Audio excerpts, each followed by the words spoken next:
Bien, pues bueno, para aquellos alumnos que por distintos motivos no estáis pudiendo asistir a clase y ya de paso por si pudiera ser útil para el resto de compañeros a modo de repaso, pues voy a grabar este vídeo un poco explicándonos de una manera sintética los contenidos que hemos visto esta semana o que vamos a ver durante esta semana. Se trata sobre todo de la cuestión de las causas de la Revolución Francesa, ¿vale? De por qué precisamente en Francia estalló una revolución en el año 1789, ¿vale? Y de la primera fase, de la primera etapa de esta revolución, ¿de acuerdo? Antes de entrar en materia, sí que me gustaría que tuvierais en mente dos cuestiones. En primer lugar, que esta es una revolución muy debatida, muy discutida, ¿no? Y ese debate se producirá sobre todo en torno a si la Revolución Francesa fue realmente una revolución dirigida y controlada por completo por la burguesía, es decir, fue una revolución burguesa, o si en la Revolución Francesa también intervinieron de una manera significativa los sectores populares, los campesinos, los trabajadores de la ciudad como los sans-culottes, ¿no? Porque lo que sí es bastante evidente es que en el proceso revolucionario francés nos encontraremos con distintas maneras de entender y de sentir y de plantear la revolución, ¿vale? Distintos proyectos revolucionarios enfrentados entre sí. Y eso es algo de lo que os daréis cuenta a medida que avancemos en el tema y que iremos viendo las fases por las que discurrió este proceso revolucionario, ¿vale? Y también me gustaría que tuvierais presente el carácter más bien excepcional de la Revolución Francesa con respecto a lo que ocurrió en otros países europeos. Debido a que en otros países europeos, con el antiguo régimen, con este sistema que hemos estado estudiando en el primer tema, se rompe de una manera mucho más gradual, mucho más reformista, a través del pacto entre la nobleza y la burguesía, a través de reformas dilatadas en el tiempo, ¿verdad? Y en cambio en Francia la ruptura con el antiguo régimen pues se plantea en términos mucho más radicales, mucho más profundos, mucho más abruptos, violentos incluso. Y esto desde luego hace de la Revolución Francesa un hecho pues ciertamente excepcional para el contexto de su época, para la historia en general. Sin dilatarme más en estas dos cuestiones, entre los dos pequeños apuntes, entramos un poco en la cuestión de las causas, de los porqués de esta revolución, ¿no? ¿Por qué precisamente en Francia estalla una revolución en el año 1789? Y nosotros hemos apuntado en clase que la revolución francesa tiene que ver con cuatro grandes causas. Podrían haberse señalado otras, pero nosotros nos hemos centrado en estas cuatro. En primer lugar, nosotros hemos hablado de que en el siglo XVIII se produce en Francia un desarrollo económico significativo, un desarrollo del comercio, un desarrollo de las primeras actividades, digamos, industriales o manufactureras, un desarrollo económico, en definitiva, y un desarrollo económico que va a fortalecer sobre todo a qué clase social. Pues a la burguesía. A una burguesía que crece en número, que crece en riqueza y que, como sabéis, pues presenta una posición ciertamente crítica con el antiguo régimen. Se siente incómoda dentro del antiguo régimen. En primer lugar, porque carece de los privilegios ante la ley que tienen los nobles y el clero. Por lo tanto, se ve discriminada ante estos dos grupos sociales. Y quiere, por ende, eliminar, abolir aquellos privilegios que permitían a la nobleza, ¿no? Que permitían al clero pues no pagar impuestos o monopolizar en exclusiva los cargos políticos, los cargos militares. La burguesía aspiraba a conquistar el poder político, a dejar de tener una serie de trabas para expandir sus negocios. Por ejemplo, quería acceder a un mercado de la tierra en buena medida detentado por la nobleza, ¿vale? Y controlar el poder político, ¿vale? Entonces, digamos, hay un desarrollo económico en el siglo XVIII que lleva a un fortalecimiento de la burguesía, que es a su vez una clase crítica con el antiguo régimen, ¿no? Y esto va a influir en el hecho de que se produzca una revolución en el año 1789. En segundo lugar, nosotros dijimos que en esta revolución no solo participaba la burguesía, sino que también hubo una actuación importante, una actuación significativa de los campesinos o de los trabajadores de París, de los artesanos de París, llamados sans-culottes, en definitiva de los grupos más humildes, más pobres, más populares. ¿Por qué participaron también las clases populares en este proceso revolucionario? Pues entre otras cuestiones, porque los años inmediatamente anteriores a la revolución habían sido años de malas cosechas y años en los que por ende se había extendido el hambre, se había extendido la pobreza por el territorio francés, ¿no? Y entre sus campesinos y entre sus clases populares. Entonces tenemos un crecimiento económico durante todo el siglo que fortalece a una burguesía que aspira a derrotar a la nobleza y que aspira a acabar con el antiguo régimen, punto número uno. Y tenemos también unos años de malas cosechas, unos años de aumento de la pobreza, que indignan a los grupos más humildes, como el campesinado o como los trabajadores parisinos que conocemos con el nombre de sans-culottes. Tenemos de momento esas dos causas. La causa del crecimiento económico durante todo el siglo y la causa que tiene que ver con las malas cosechas en los años inmediatamente anteriores a la revolución. ¿De acuerdo? Nosotros hablamos también de que Francia había sido uno de los principales focos, si no el principal, de ese movimiento intelectual que conocemos con el nombre de Ilustración, ¿no? Y que, entre otras características comunes, pues compartía la defensa del pensamiento racional, la defensa de la razón, es decir, de un pensamiento que justifica sus afirmaciones de acuerdo a argumentos, ¿no? De acuerdo a datos, y por lo tanto un pensamiento que choca de una manera frontal, ¿no? Con el fanatismo religioso, que se basa en dogmas de fe, ¿no? Tienen que contar con justificación alguna, ¿no? Por lo tanto, un pensamiento, el ilustrado, que choca con la Iglesia de una manera particularmente intensa, y un pensamiento ilustrado que creía además en el progreso, ¿no? Creía que las cosas podían cambiar y que podían cambiar a mejor. Pensamiento ilustrado que por ende será un pensamiento crítico con el antiguo régimen, que irá denunciando, digamos, una por una las realidades propias de este sistema, irá criticando, irá denunciando pues, los privilegios estamentales o el modelo de la monarquía absoluta, y que además irá ofreciendo algunas alternativas, ¿no? Nosotros vimos, por ejemplo, en clase, pues cómo Montesquieu decía que el poder no podía concentrarse en una sola persona o en una sola institución, que tenía que estar, por ende, dividido para no llegar a una situación de tiranía, ¿no?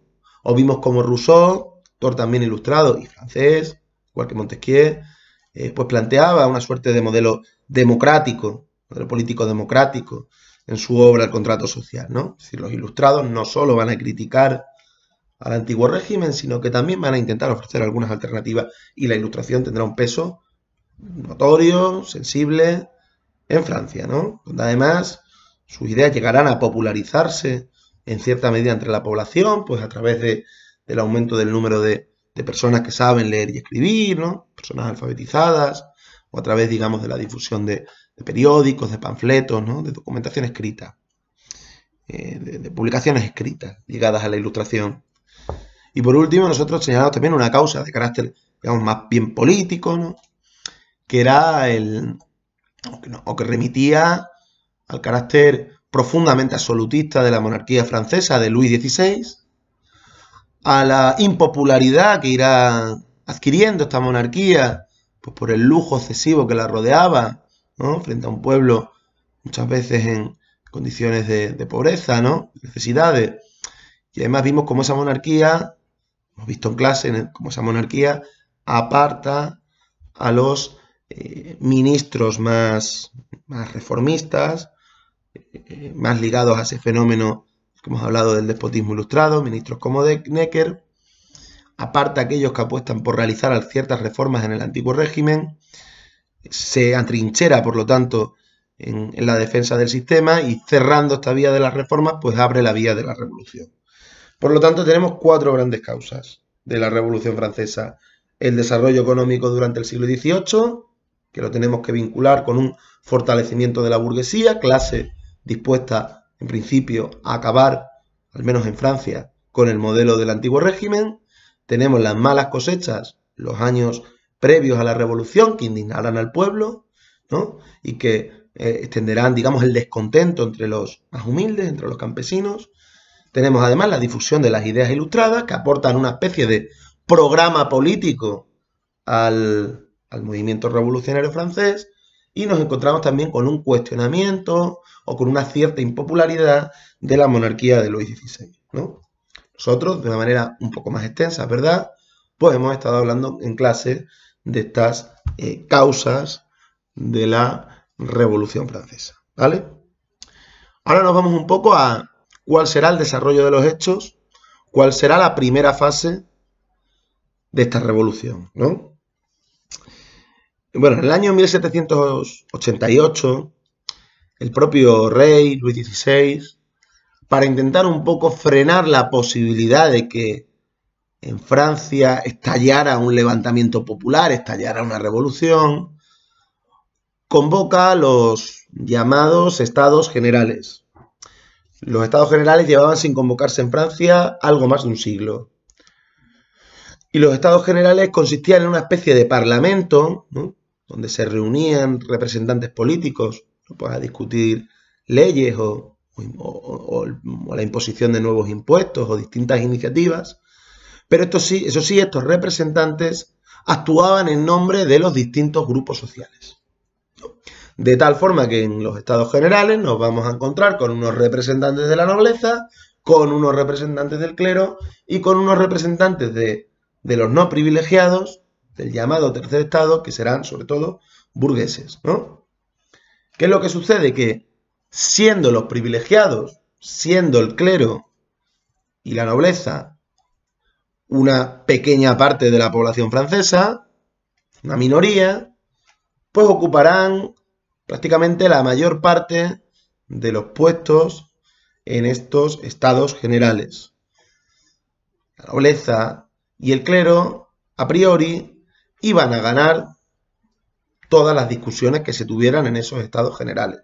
Los estados generales no podían, a priori, en principio, cambiar de una manera profunda las bases del sistema del antiguo régimen. Era simplemente una medida dirigida a intentar calmar los ánimos de un país que ya estaba recorrido por un cierto ambiente de indignación que invitaba a pensar que allí podía estallar un proceso revolucionario. Pero veremos que esta iniciativa no saldrá del todo bien a quien la ideó, ¿no? Que los hechos irán por otros derroteros. ¿Qué sucederá? Pues sucederá que una vez se reúnen estos estados generales, en 1789, los representantes del tercer estado, recordad, fundamentalmente burgueses, van a decidir boicotear a los propios estados generales, no reconocer la legitimidad de los estados generales, atrincherarse, reunirse y atrincherarse en una sala del Palacio de Versalles, que es la sala del juego de la pelota, y en esa sala autoproclamarse como los únicos representantes políticos legítimos del pueblo francés, ¿no? Decir, vaya, que ellos tendrán a partir de aquel momento el poder político, con el objetivo de ¿qué? Dicen estos diputados del tercer estado, pues con el objetivo de hacer una constitución para Francia. Una constitución, lo hemos definido en clase, pues es, digamos, una especie de ley de leyes, ¿no?, en la que se recogen los derechos y libertades de los ciudadanos, el sistema político, el sistema electoral, el sistema administrativo, un documento jurídico que vertebra pues todo un orden legal, ¿no? Eso es una constitución. Pues estos diputados del tercer estado se autoproclaman como los únicos representantes legítimos de la nación francesa y se disponen a hacer una constitución. Lo normal, lo que cabe pensar que les hubiera sucedido es que inmediatamente después hubiesen sido detenidos, ¿no? hubiesen sido encarcelados y hubiesen sido reprimidos por este hecho. Pero lo que ocurrirá será que el pueblo de París se levantará en armas en defensa de las vidas y de las propuestas de los diputados del tercer estado. Por ejemplo, el 14 de julio del 89 se producirá el famoso asalto a la cárcel de la Bastilla, que era la cárcel en la que estaban los presos políticos, la gente que estaba presa por sus ideas contrarias al antiguo régimen, ¿no? Por ejemplo, Voltaire, del que hemos hablado alguna vez en clase, estuvo en esa prisión, ¿vale? Entonces digamos que este levantamiento del pueblo de París permitirá que los representantes del tercer estado, ya conocidos a partir de este momento como Asamblea Constituyente, tomen el poder político en sus manos, ¿vale?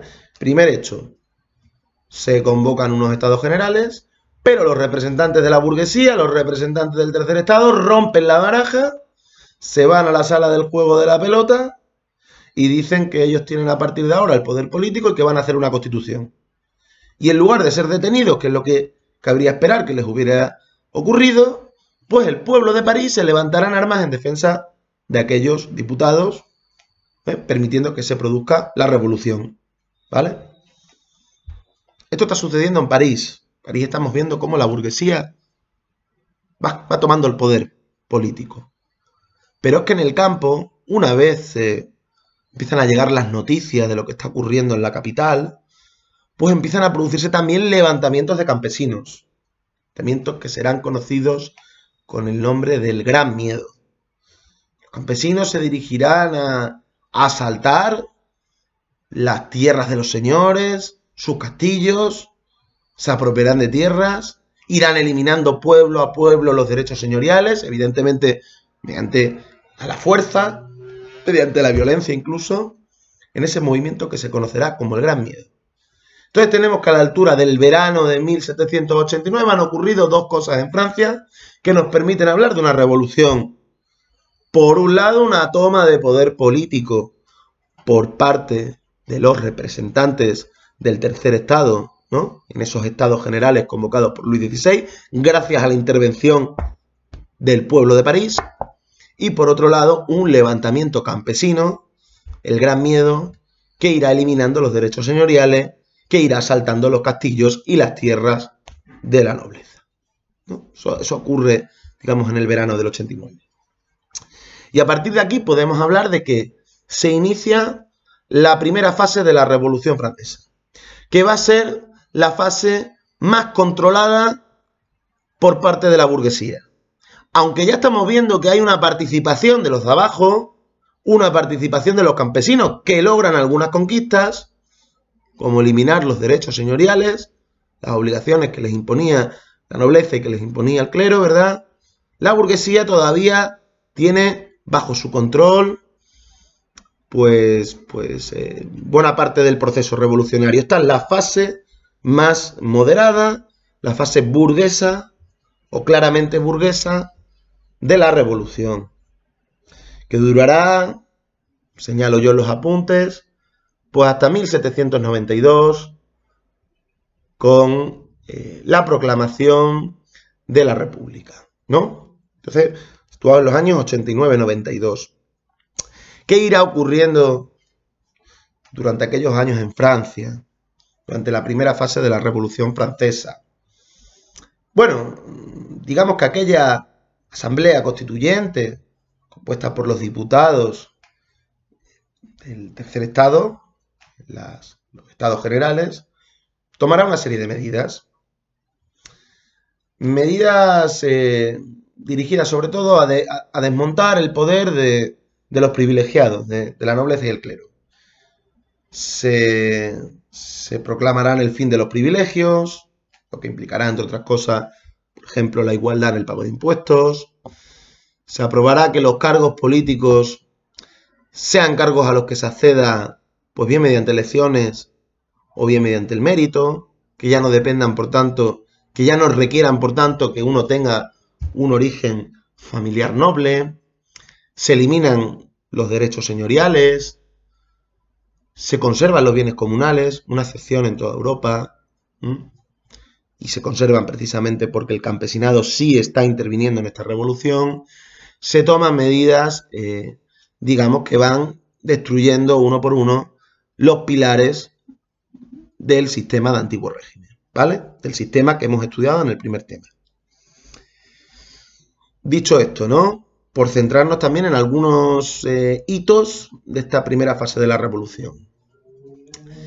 Es muy importante que conozcáis lo que fue la Declaración de Derechos del Hombre y del Ciudadano, declaración aprobada ya en el año 1789. Esta declaración, este documento jurídico, aporta una idea claramente revolucionaria, y es que todo ser humano, por el mero hecho de ser un ser humano, con independencia de su origen social, de su origen familiar, de su profesión, de su religión, de sus ideas, que todo ser humano, digo, tiene una serie de derechos fundamentales, básicos, que le pertenecen y que son indiscutibles y sin los cuales, se entiende, no puede tener una vida digna, ¿no? En esta declaración lo que vamos a ver también es que hay muchas contradicciones que tienen que ver precisamente con que es la burguesía la que está cortando el bacalao en este momento. Por ejemplo, nosotros en clase leímos, ¿no?, cómo ya en el primer artículo de esa Declaración de Derechos podían observarse esas contradicciones, ¿no? Primer artículo, el artículo 1, la Declaración de Derechos del Hombre y del Ciudadano, dice algo así como que todos los seres humanos nacen libres e iguales, pero al renglón seguido añade, las diferencias sociales solo pueden fundarse en la utilidad común.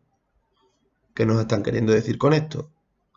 Bueno, pues que la burguesía se proteja a sí misma, porque la burguesía no deja de ser una clase con riqueza, ¿no?, una clase poderosa desde el punto de vista económico, y viene a decir que sí, que algunas diferencias sociales sí se pueden seguir admitiendo. No aquellas fundadas en la sangre, como ocurría con la nobleza, pero sí las fundadas en la desigualdad de riqueza. Hay cierta contradicción en este artículo, ¿no?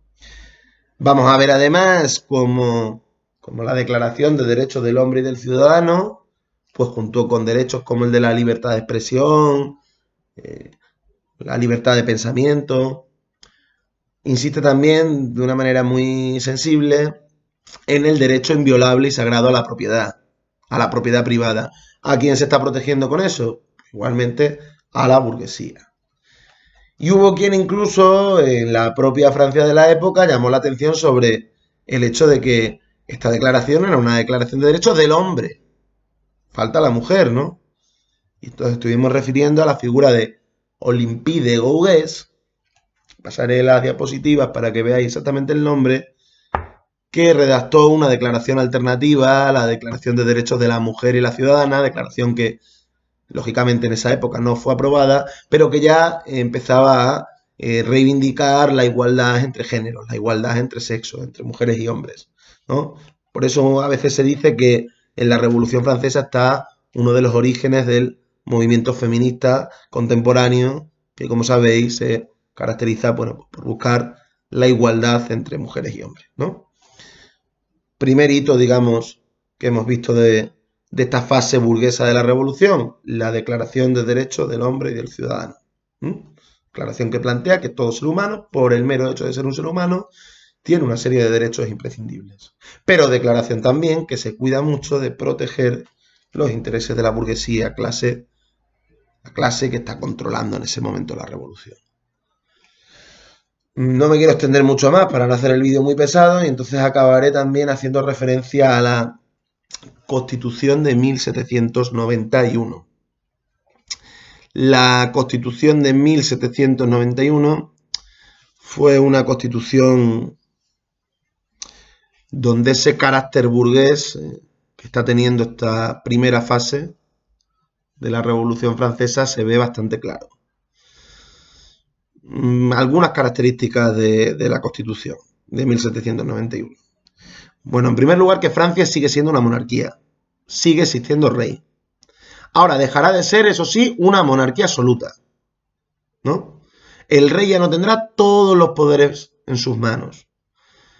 Si bien se le reserva cierta cuota de poder, en concreto se le reserva el poder ejecutivo, el poder sobre el gobierno, ¿no? Las leyes las elaborará a partir de este momento pues la asamblea, ¿no? Los diputados, pero el rey todavía mantendrá una cierta cuota de poder político, el poder ejecutivo. Francia sigue siendo, a fecha de 1791, una monarquía, eso sí, con división de poderes, como planteaba, recordáis, Montesquieu, ¿no?